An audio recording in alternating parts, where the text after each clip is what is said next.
Calculation of opening inventory and closing inventory के अंदर next question आपकी स्क्रीन के ऊपर ये रहा।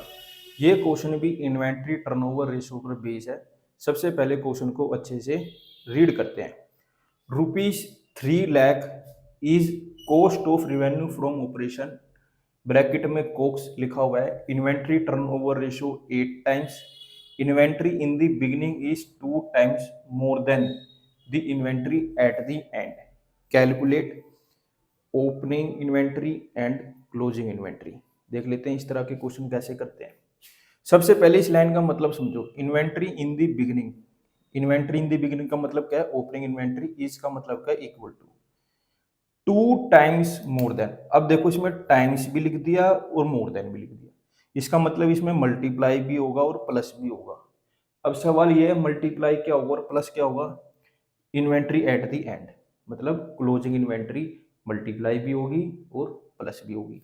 वही करा मैंने। Opening inventory is equal to 2 into closing inventory plus में closing inventory. 2 closing inventory plus में 1 क्लोजिंग इन्वेंट्री क्या होती है? 3 क्लोजिंग इन्वेंट्री। तो हमारी ओपनिंग इन्वेंट्री बराबर आ गई 3 क्लोजिंग इन्वेंट्री के। इन्वेंट्री टर्नओवर रेशियो का फॉर्मूला क्या होता है बेटा? कोक्स अपॉन में average inventory. Inventory turnover ratio कितनी है? 8 टाइम्स। कोक्स कितने दिए गए हैं? 3 लाख पुट कर लिए अपॉन में एवरेज इन्वेंट्री।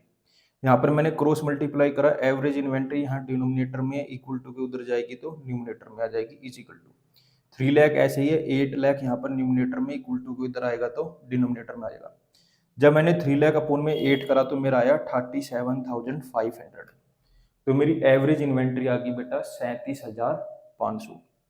अब एवरेज इन्वेंट्री का फॉर्मूला होता है ओपनिंग इन्वेंट्री प्लस में क्लोजिंग इन्वेंट्री अपॉन में 2। तो एवरेज इन्वेंट्री की जगह तो मैंने लिख दिया 37,500 is equal to opening inventory की जगह मैंने लिखा 3 closing inventory. 3 closing inventory plus में क्लोजिंग इन्वेंट्री की जगह closing inventory. 3 closing inventory plus में 1 क्लोजिंग इन्वेंट्री क्या होगा? 4 क्लोजिंग इन्वेंट्री।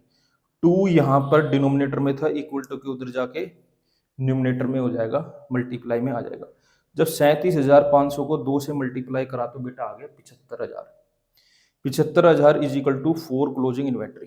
4 यहाँ पर मल्टीप्लाई में इक्वल टू के उधर जाएगा तो किस में आ जाएगा? डिवाइड में। जब मैं 75,000 अपन में 4 करूंगा तो मेरा आ जाएगा 18,750। तो मेरी क्लोजिंग इन्वेंट्री यहाँ पर आ गई 18,750। अब मैंने क्लोजिंग इन्वेंट्री तो निकाल ली, तो मुझे ओपनिंग इन्वेंट्री भी निकालनी है। Opening inventory is equal to है 3 क्लोजिंग इन्वेंट्री की।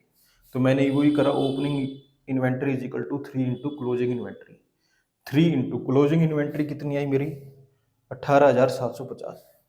तो लिख दिया 18,750। इसको इससे मल्टीप्लाई करा तो ये आ गई 56,250। तो बेटा यहाँ पर मेरी ओपनिंग इन्वेंट्री आ गई 56,250। इसी के साथ calculation of opening inventory and closing inventory के क्वेश्चन खत्म। मुझे पूरी पूरी उम्मीद है आपको ये चारों के चारों क्वेश्चन अच्छे से समझ आए होंगे। नहीं आए तो वीडियो को दोबारा देखना, आपको समझ आ जाएंगे। मेरे साथ ऐसे ही जुड़े रहिए, मैं आगे भी आपके लिए ऐसे ही अच्छी अच्छी वीडियो बनाता रहूँगा। Thank you for watching.